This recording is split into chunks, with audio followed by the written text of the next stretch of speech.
Untuk mempersingkat waktu atau mempersingkat durasi yang ada dalam video ini, karena saya selalu memberikan tagar 10 menit melek hukum. Artinya kita tidak terlalu berpanjang lebar untuk membahas tentang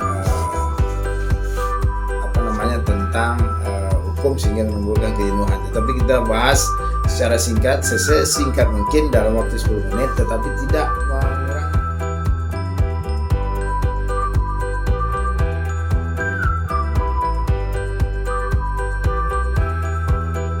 Assalamualaikum warahmatullahi wabarakatuh. Alhamdulillahirrahmanirrahim. Bersyukur kita kehadirat Allah Subhanahu wa Ta'ala atas segala nikmat dan karunia yang sudah diberikan kepada kita, yang sudah kita nikmati selama hidup di dunia yang fana ini.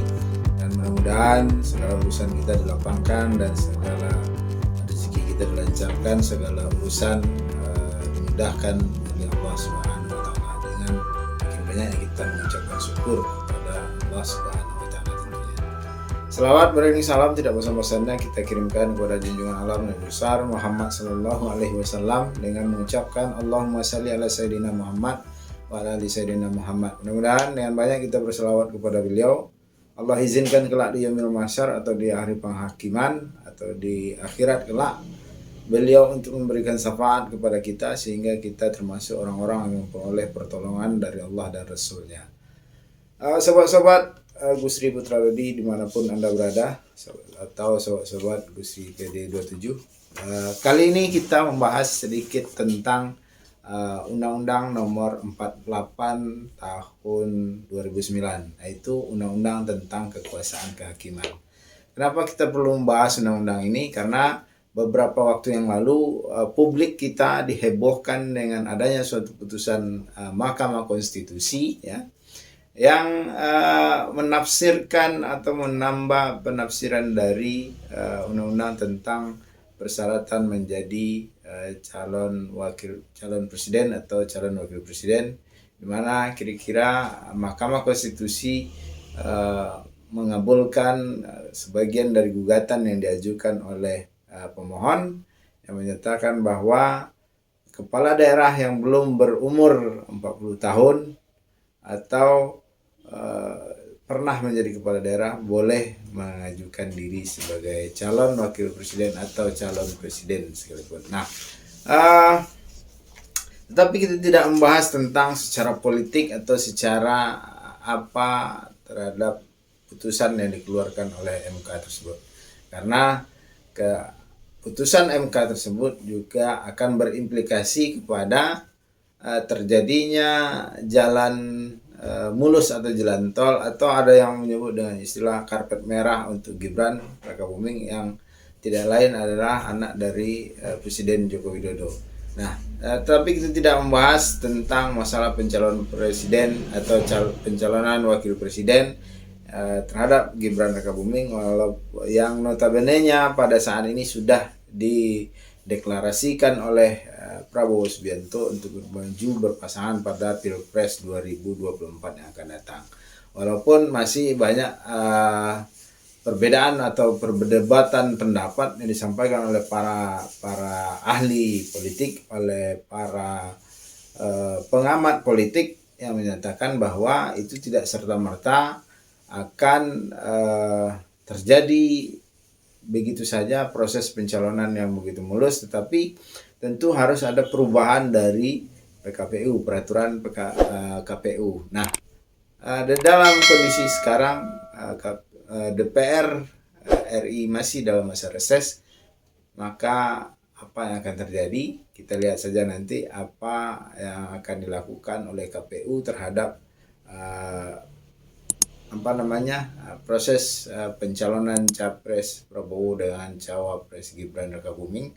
Nah, karena ada juga kemarin di berita saya baca, kalau seandainya KPU meluluskan Gibran Rakabuming sebagai calon wakil presiden untuk Pilpres 2024 yang akan datang, maka Profesor Denny Indrayana sebagai mantan Wamenkumham kalau saya tidak salah, itu akan mengajukan gugatan ke Bawaslu sebagai bentuk sengketa pemilu.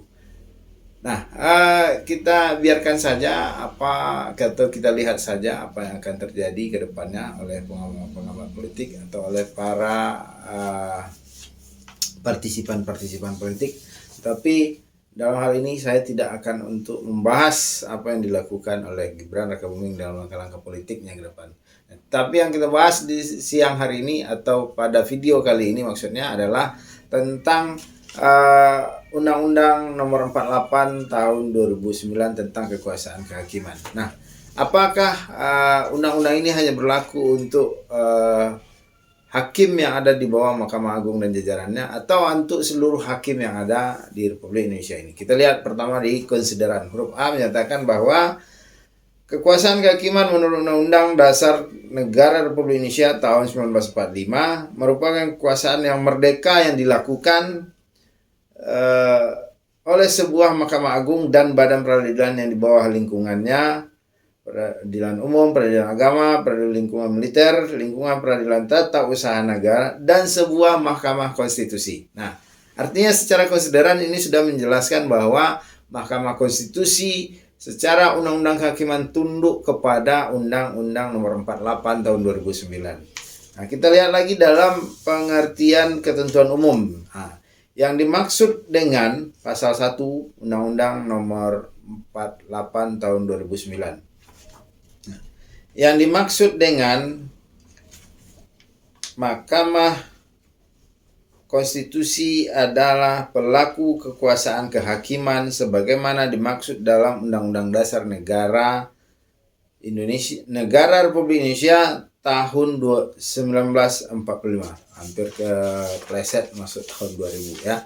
Jadi sekali lagi saya sampaikan bahwa Mahkamah Konstitusi adalah pelaku kekuasaan kehakiman sebagaimana dimaksud dalam Undang-Undang Dasar Negara Republik Indonesia tahun 1945 atau 1945. Nah, artinya kembali saya tegaskan di sini bahwa Mahkamah Konstitusi tunduk kepada Undang-Undang Nomor 48 Tahun 2009 tentang kekuasaan kehakiman. Untuk mempersingkat waktu atau mempersingkat durasi yang ada dalam video ini, karena saya selalu memberikan tagar 10 menit melek hukum. Artinya kita tidak terlalu berpanjang lebar untuk membahas tentang tentang hukum sehingga menimbulkan kejenuhan. Tetapi kita bahas secara singkat, sesingkat mungkin dalam waktu 10 menit, tetapi tidak mengurangi makna esensial dari pembahasan itu sendiri. Nah, yang kita bahas kembali saya tegaskan bahwa Undang-Undang Nomor 48 Tahun 2009 tentang kekuasaan kehakiman. Nah, nanti setelah ini saya bacakan, silakan sobat-sobat melihat apakah Anwar Usman selaku Ketua Mahkamah Konstitusi melanggar kode etik atau melanggar Undang-Undang Nomor 48 Tahun 2009. Silahkan dianalisis sendiri ya. Pasal 17 mengatakan, ayat 1 maksudnya. Pihak yang diadili mempunyai hak ingkar terhadap hakim yang mengadili perkaranya. Artinya pihak yang diadili boleh mengajukan hak ingkar terhadap hakim yang mengadili perkaranya. Ayat 2, hak ingkar sebagaimana dimaksud pada ayat 1 adalah hak seseorang yang diadili untuk mengajukan keberatan disertai dengan alasan terhadap hakim yang mengadili perkara. Boleh saja ternyata di dalam kekuasaan kehakiman ini seseorang yang diadili merasa hakim itu adalah seseorang yang tidak adil atau ada hubungan yang lain sebagaimana mestinya atau sebagaimana seharusnya, maka orang tersebut yang diadili boleh mengajukan hak ingkar. Tetapi tentu harus dibuktikan dengan dokumen-dokumen pembuktian dan lain sebagainya. Ayat 3, seorang hakim wajib mengundurkan diri dari persidangan apabila terikat hubungan keluarga sedarah atau semenda sampai derajat ketiga atau hubungan suami atau istri meskipun telah bercerai dengan ketua salah seorang hakim, anggota, jaksa, advokat, dan panitera. Ayat 4. Ketua majelis hakim, hakim anggota, jaksa, atau panitera wajib mengundurkan diri dari persidangan apabila terikat hubungan keluarga sedarah atau semenda sampai derajat ketiga atau hubungan suami atau istri meskipun telah bercerai dengan pihak yang diadili atau advokat. Ayat 5, seorang hakim atau panitera wajib mengundurkan diri dari persidangan apabila ia mempunyai kepentingan langsung atau tidak langsung dengan perkara yang sedang diperiksa, baik atas kehendaknya sendiri maupun atas permintaan pihak yang berperkara.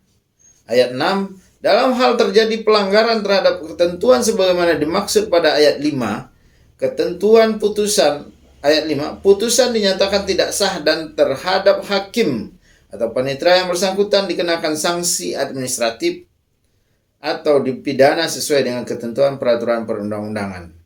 Ayat 7, perkara sebagaimana dimaksud pada ayat 5 dan ayat 6 yang diperiksa kembali dengan susunan majelis hakim yang berbeda.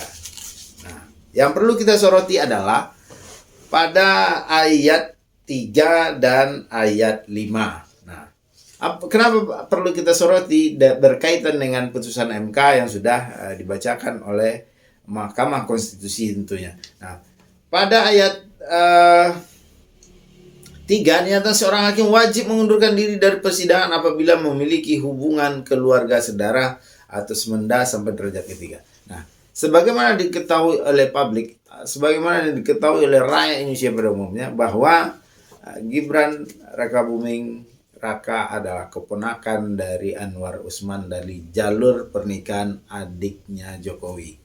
Nah, bagaimana menurut pendapat sahabat-sahabat sekalian? Kalau menurut saya pribadi, maka Anwar Usman melanggar ketentuan yang diatur dalam pasal 17 ayat 3 Undang-Undang Nomor 48 tahun 2009 tentang kekuasaan kehakiman. Nah, itu yang pertama. Yang kedua, pelanggaran yang dilakukan oleh Anwar Usman ketika dia tetap mengadili perkara tersebut adalah pada pasal 17 ayat 5 Undang-Undang Nomor 48 tahun 2009 tentang kekuasaan kehakiman yang menyatakan seorang hakim atau panitera wajib mengundurkan diri dari persidangan apabila mempunyai kepentingan langsung atau tidak langsung dengan perkara yang sedang diperiksa. Nah, sebagaimana kita ketahui, dalam kontestasi politik yang akan datang pada 2024 ini, yang sama-sama dinantikan oleh masyarakat Indonesia seluruhnya, diketahui secara umum dan sudah menjadi suatu pemberitaan yang sangat viral atau sangat menjadi perhatian publik adalah ketika Gibran Rakabuming Raka akan dicalonkan menjadi cawapresnya Prabowo Subianto. Nah, ketika undang-undang tentang pemilihan presiden ini diubah penafsirannya oleh atau ditambah penafsirannya oleh Mahkamah Konstitusi, maka ini adalah menjadi jalan mulusnya Gibran Rakabuming untuk mendaftar sebagai salah satu cawapres dalam kontestasi politik tahun 2024 yang akan datang. Nah, seharusnya Anwar Usman selaku hakim konstitusi atau selaku ketua Mahkamah Konstitusi menyadari itu bahwa Anwar Usman berkepentingan langsung atau berkepentingan tidak langsung terhadap putusan Mahkamah Konstitusi yang akan dijatuhkan tentang penambahan syarat kepala daerah yang sudah pernah menjabat atau orang yang sudah pernah menjabat kepala daerah yang dipilih dalam pemilu sebagaimana dalam putusan Mahkamah Konstitusi. Nah, silakan sobat-sobat sekalian dimanapun Anda berada menilai sendiri apakah Ketua Mahkamah Konstitusi Anwar Usman melakukan pelanggaran atau melanggar ketentuan sebagaimana yang diatur dalam pasal 17 Undang-Undang Nomor 48 tahun 2009 tentang kekuasaan kehakiman. Mudah-mudahan apa yang saya sampaikan ini ada manfaat untuk menambah pengetahuan sobat-sobat sekalian.